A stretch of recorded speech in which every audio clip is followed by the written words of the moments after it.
Bienvenido a nuestra presentación especial, donde profundizamos en las complejidades de una de las figuras más infames de la historia, Adolf Hitler, y la historia de su viaje al poder. Dolorida por la tragedia y la lucha, la infancia de Adolf preparó el escenario para un hombre que alteraría el curso de la historia mundial de la manera más horrible. Adolf Hitler nació en un pequeño pueblo, Braunau am Inn, en Austria, el 20 de abril de 1889. Su padre, Alois, era un hombre autoritario que chocaba frecuentemente con su hijo, y Adolf a menudo encontraba refugio en el afecto de su amada madre, Clara. A la tierna edad de 6 años, Adolf fue brutalmente arrancado de su pacífica vida cuando su familia se mudó a Linz. Su padre se vio envuelto en una lucha constante por mejores oportunidades, arrastrando a Adolf de una residencia alquilada a otra.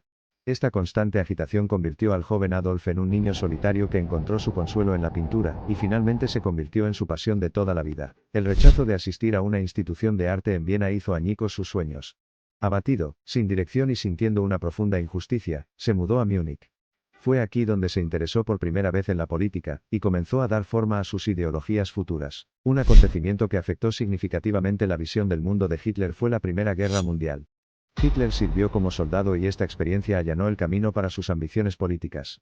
La guerra también fue una época de gran agitación política en Alemania, que provocó el colapso de la monarquía y el surgimiento de la Democrática República de Weimar. El Tratado de Versalles, firmado en 1919, supuso un punto de inflexión para la carrera política de Hitler. El tratado culpó plenamente a Alemania por la guerra, instaló reparaciones paralizantes y redujo su territorio. Esto provocó dificultades económicas generalizadas y una inflación galopante, creando las condiciones perfectas para el ascenso de líderes radicales. En medio de este caos, Adolf Hitler encontró un nuevo propósito, y se unió al Partido de los Trabajadores Alemanes, del que rápidamente se hizo cargo, y rebautizó como Partido Nacionalsocialista de los Trabajadores Alemanes, o Partido Nazi como llegaría a conocerse. Su poderosa oratoria y su capacidad para instigar la pasión en su audiencia ayudaron al partido a ganar una atención significativa. En 1923, había atraído seguidores fervientes y pudo capitalizar el descontento nacional. En un movimiento audaz, intentó derrocar a la República de Weimar en lo que se conoce como el golpe de estado de la cervecería. El intento fracasó y Hitler fue arrestado, juzgado y encarcelado por traición. Fue mientras estaba en prisión cuando escribió Mein Kampf.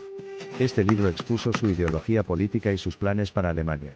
También retrataba a los judíos como la fuente de todo mal que creía que amenazaba a la raza aria pura. El partido nazi, sin embargo, no se dejó disuadir por su encarcelamiento. En los años siguientes, el partido utilizó la propaganda, la violencia y el desencanto económico para convertirse en el partido político más grande. Con las elecciones generales de 1933 permitiendo al partido nazi reclamar la mayoría, Hitler se convirtió oficialmente en canciller de Alemania el 30 de enero de 1933. El otrora artista sin rumbo convertido en político apasionado estaba en una cúspide que solo había imaginado. Sin embargo, los poderes de esa oficina residían fuera de la oficina de la Cancillería, los decretos del presidente Hindenburg y la voluntad del ejército de llevarlos a cabo. Hitler pronto allanó el camino para su brutal dominio al persuadir al presidente Hindenburg para que aprobara la ley de habilitación. La ley de habilitación, en esencia, otorgó a Hitler el poder de dictar leyes sin consultar al Parlamento. Fue un camino bien elaborado para Hitler convertirse en el dictador supremo de Alemania, un Führer con autoridad absoluta. Al respecto, el régimen nazi tomó agresivamente todas las palancas del poder, eliminando despiadadamente la oposición y poniendo en marcha una serie de acontecimientos que cambiarían el tejido de Alemania y el mundo para siempre. Siguiendo su visión radical para Alemania, Hitler lanzó una extensa campaña que orquestó la discriminación, el terror sistemático, el encarcelamiento y el eventual exterminio de todos aquellos que consideraba inferiores: judíos, homosexuales, gitanos, entre otros. La infame Kristallnacht o Noche de los Cristales Rotos, en 1938, fue el ataque coordinado de los nazis contra vidas, hogares y negocios judíos, simbolizando el creciente sentimiento antisemita en Alemania.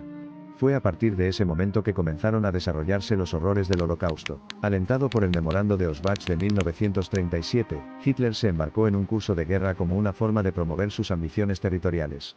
Mientras tanto, sus ideologías fascistas, envueltas en elaborados discursos y manifestaciones dramáticas, resonaron en la población alemana común, allanando el camino para sus sueños de dominación global. La invasión de Polonia en 1939 significó el comienzo de la Segunda Guerra Mundial.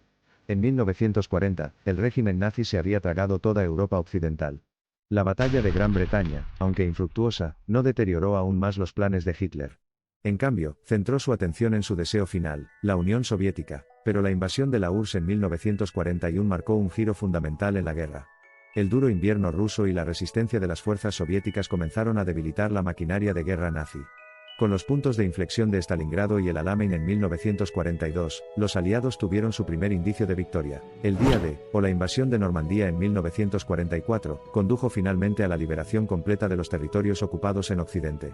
A medida que las fuerzas aliadas avanzaban rápidamente desde Occidente y las fuerzas soviéticas desde Oriente, Hitler encontró su imperio desmoronándose. El círculo íntimo alrededor de Hitler comenzó a tambalearse debido a desacuerdos y asesinatos, pero Hitler se mantuvo firme y prometió seguir luchando hasta su último aliento.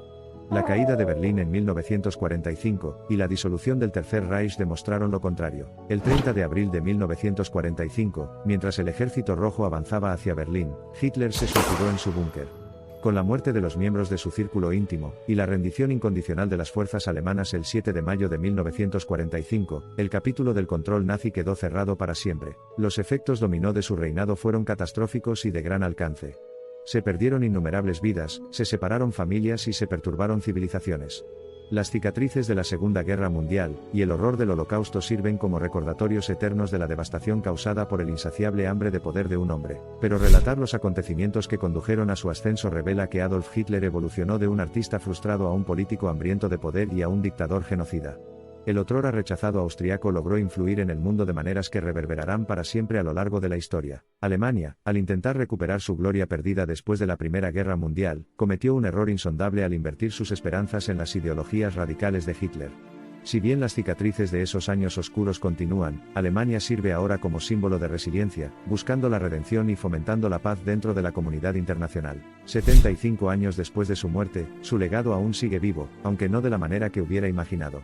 El antisemitismo, la xenofobia y el racismo, las mismas ideologías que llevaron a su ascenso, ahora se luchan con vehemencia. Al recordar la vida y la época de Adolf Hitler, no se trata de glorificar sus acciones o ideologías, sino de comprender el poder del determinismo, y cuán rápidas y graves pueden ser las consecuencias cuando están impulsadas por el odio, el poder y la tiranía. Su vida es un testimonio de la naturaleza insidiosa del poder desenfrenado, y la capacidad de un solo individuo para dar forma al curso de la historia, dejando una influencia duradera en el mundo de maneras que preferiríamos que no lo hiciera.